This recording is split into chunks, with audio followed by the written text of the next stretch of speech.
There are places in every town, hidden in plain sight, that people refuse to acknowledge. They stand as silent watchers, abandoned yet never truly empty. In this town, that place was the house at the end of Elmwood Street. It was an old Victorian home, once grand, but now withered by time. Its wooden exterior had faded to a lifeless gray, with peeling paint that flaked off like dead skin. Vines crept up the walls, choking the house in a slow, unrelenting grip. The windows, black, empty, unseeing, hadn't reflected light in years, as though they had long lost the ability to do so. The porch sagged, its wooden steps warped and split, moaning softly in the wind like an injured animal. No one in the neighborhood spoke about it, not openly. The house had earned a reputation. One whispered between hushed voices and wary glances. Parents warned their children to stay away, though they never explained why.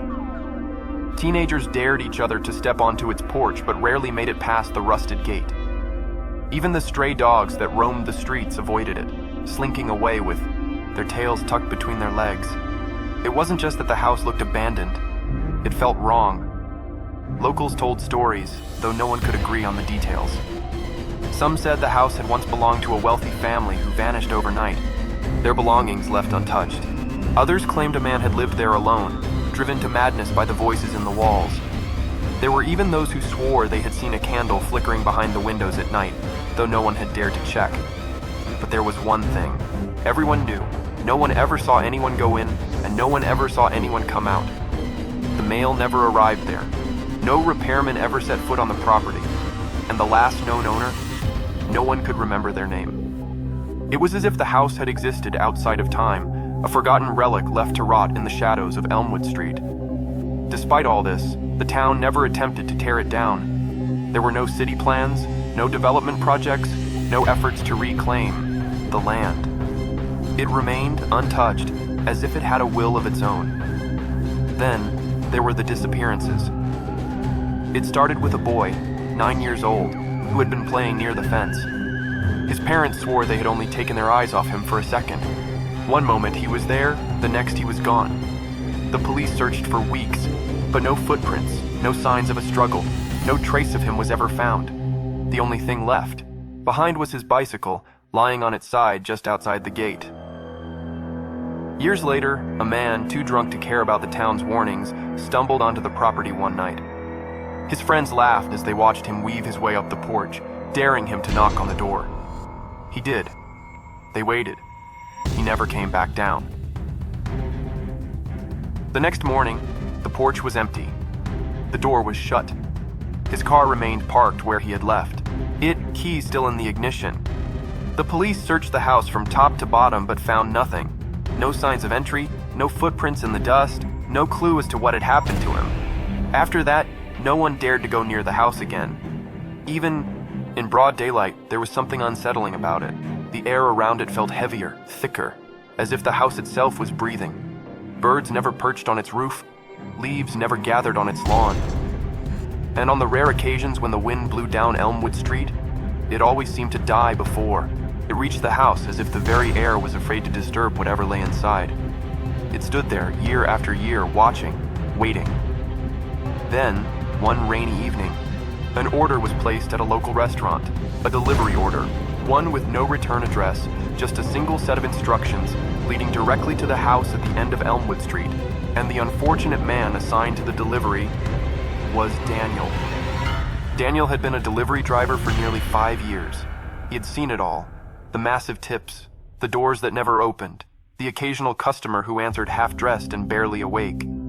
It was a simple job, one that required nothing more than a steady hand on the wheel and the ability to tolerate late-night shifts. But this night would be different. It had started like any other shift. The rain had begun falling just after sunset, a slow drizzle that clung to the pavement like mist. The city lights reflected off the wet roads, turning them into rivers of gold and red. Daniel had spent the evening weaving through traffic, delivering steaming bags of food to hungry customers tucked away in their warm homes. Then, at 10:42 p.m., a new order came through. There was no customer name, no phone number, just an address, or rather, directions. his brow furrowed as he read the screen. This wasn't normal.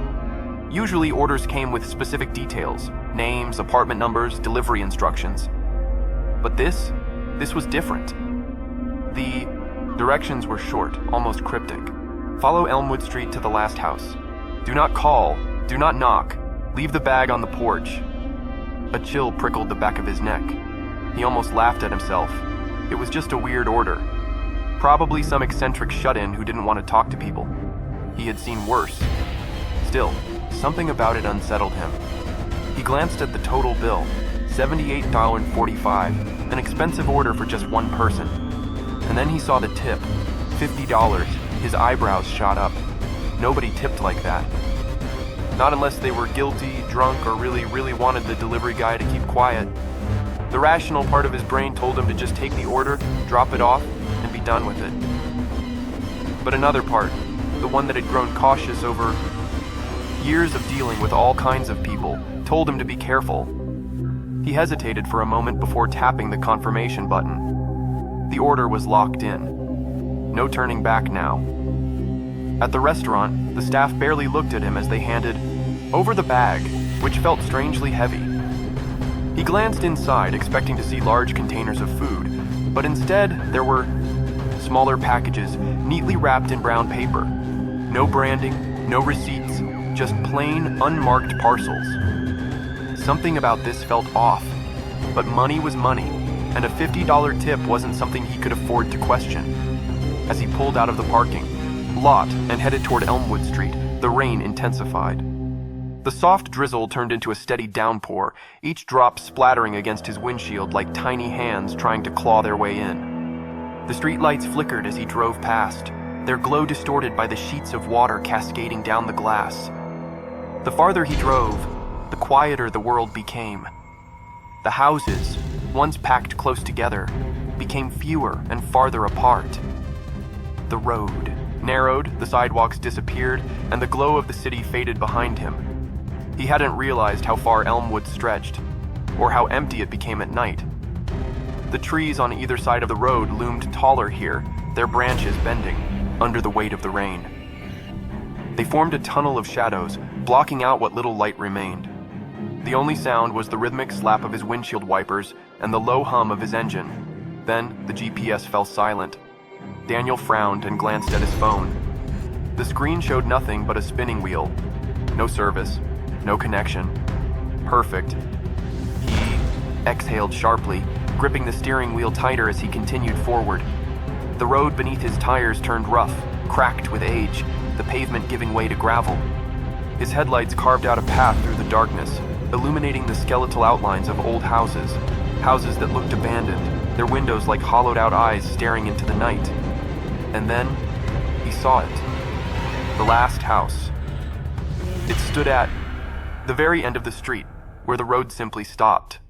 No street signs, no neighboring homes, just an old, decaying Victorian house, swallowed by the night. Daniel swallowed hard. It was exactly as the rumors described. The porch sagged, the paint peeled, and the windows, those dark, empty windows, felt as though they were watching him. He parked just outside the rusted gate, keeping his engine running. The rain poured harder now, hammering against the roof of his car like desperate fingers. He turned off his headlights, leaving only the dim glow of his dashboard to light the inside of his vehicle. For a moment, he just sat there. The smart thing to do would be to leave, to turn the car around and forget this order ever existed, but the $50 tip lingered in his mind. With a slow, measured breath, he grabbed the bag from the passenger seat, pulling his hoodie up over his head before stepping out into the rain. The air was thick, too thick, as if he had stepped into something unnatural. It smelled of damp earth, old wood, and something else, something foul. His feet crunched against the wet gravel as he approached the gate. It creaked as he pushed it open. Every instinct screamed at him to turn back, but he forced himself forward, stepping onto the porch. The wood groaned beneath his weight. He placed the bag down carefully, just as the instructions had said. Then, as he turned to leave, the door creaked open. Just a sliver. Blackness yawned beyond the threshold. Daniel froze, his breath caught in his throat. He had followed the instructions. He wasn't supposed to knock. He wasn't supposed to call. He'd only been told to leave the bag and go. And yet, the door had opened. A gust of icy air drifted from inside, wrapping around him like invisible fingers. The scent was stronger now, rotten, metallic, ancient. It curled into his nose, into his lungs, making his stomach twist. Then came the sound, a shuffle, barely audible over the rain. Something inside the house had moved. Daniel's heart pounded against his ribs. The sensible thing to do, the only thing to do, was to leave, right now. But his legs refused to move. There was something about that darkness, something that pulled at him, a whisper of curiosity, a thread of dread, and before he could stop himself, he stepped inside. Daniel had never considered himself the superstitious type. Ghost stories, urban legends, local myths, none of it ever fazed him. He had driven through sketchy neighborhoods, delivered to houses that reeked of stale beer and cigarette smoke, and even dealt with customers who seemed a little too eager to watch him leave. It was all part of the job. But standing there, on the porch of that house at the end of Elmwood Street, he felt something he had never felt before. A deep, primal instinct. A warning. The rain was relentless, hammering against the sagging wooden porch like thousands of tiny, desperate fingers. His hoodie was already soaked, the fabric clinging to his skin as he stood frozen, staring at the slightly open door. The darkness beyond the threshold was different. Not the kind of darkness you'd find in a house without lights. No. This was heavier, deeper, like a void that swallowed the air, the sound, the very presence of life itself. The house had been abandoned for years. Everyone in town knew that. And yet that door, it had opened. On its own. Daniel swallowed hard. A logical explanation. He needed one. Maybe the wind had pushed it open. Maybe the wood was warped. The rain, making it expand just enough to shift the hinges. But as much as he tried to rationalize it, his body knew better. Every nerve in his being was screaming for him to leave. Then came the smell. It drifted from inside the house, curling around him, like an unseen presence. It was thick, pungent, damp wood, decayed earth, and something else. Something metallic, bitter, and unmistakable. Blood. His stomach twisted. No, maybe it was just mold. Maybe the house had old, rotting pipes. Maybe... Thud. His breath hitched. The sound had come from inside. A dull, heavy noise like something shifting, moving. Daniel's fingers tightened around the delivery bag. He could still turn around, walk away, pretend this never happened. But a sick curiosity had wrapped itself around his mind, tightening its grip. He peered inside. The interior was shrouded in shadows. His eyes could barely adjust to the blackness beyond the doorway. The only thing he could make out was the faint outline of a hallway stretching into the unknown. His heart pounded as he glanced back toward his car. It was parked just a few feet away. The engine was still running. He could leave. He should leave. But then something unexpected happened. A light, faint, weak, flickering. Further inside, down the hallway, something glowed. A dim, pulsing light, soft, bluish, barely illuminating the edges of the walls. His mind raced. If the house was abandoned, why was there a light? Was someone living here? Squatters? A drifter? Another thought crawled into his head, cold and unwelcome. What if someone needed help? His fingers twitched at his side. It was a stupid idea. A terrible idea. Every part of him was urging him to drop the food and get the hell out. But something pulled at him, like invisible strings hooked into his chest, tugging him forward. A step. Just one. The porch groaned under his weight as he moved closer, peering deeper into the house. The glow was just out of reach, barely enough to guide him inside. Another step. His foot crossed the threshold. The second he did, the temperature changed. It was immediate, like walking from a summer night into a frozen wasteland. The air inside, the house was thick, oppressive. It clung to his skin, wrapping around his limbs like unseen hands. The sound of the rain dulled, as if the very walls of the house swallowed the noise. trapping him in its silence. Daniel's breath was shallow. Now, he forced himself to move forward, the floorboards creaking beneath his weight. The scent of decay was stronger inside, the metallic tang of something long since rotted. He turned his head slightly, glancing toward the doorway, toward his escape, and then the door slammed shut behind him. The noise echoed through the house, rattling the very walls. Daniel spun around, his heart nearly jumping out of his chest. He reached for the handle, yanked it, locked. His breath came fast and uneven, his fingers shaking as he twisted the knob, pushed against the door, pounded on the wood. Nothing. The only sound now was the faint, steady drip. Drip. Drip from somewhere deeper inside. His mind raced. This wasn't happening. This was a prank. It had to be a prank. His phone. He fumbled for it, pulling it from his pocket with trembling hands. The screen lit up. No service, no Wi-Fi. Just the reflection of his own pale face staring back at him. The realization sank in like a stone in his gut. He was trapped. The dim glow ahead flickered again, pulsing slightly, almost like it was waiting for him. Daniel licked his dry lips. He could stay here. Wait. Someone would come looking for him eventually. But something inside told him that wasn't an option, that he was not alone in this house. And whatever else was here had been waiting for him all along. The sound of the door slamming still echoed in Daniel's ears, reverberating through his skull like a warning bell. His breathing was shallow, his pulse hammering against his ribs as his fingers trembled over the cold, unyielding doorknob.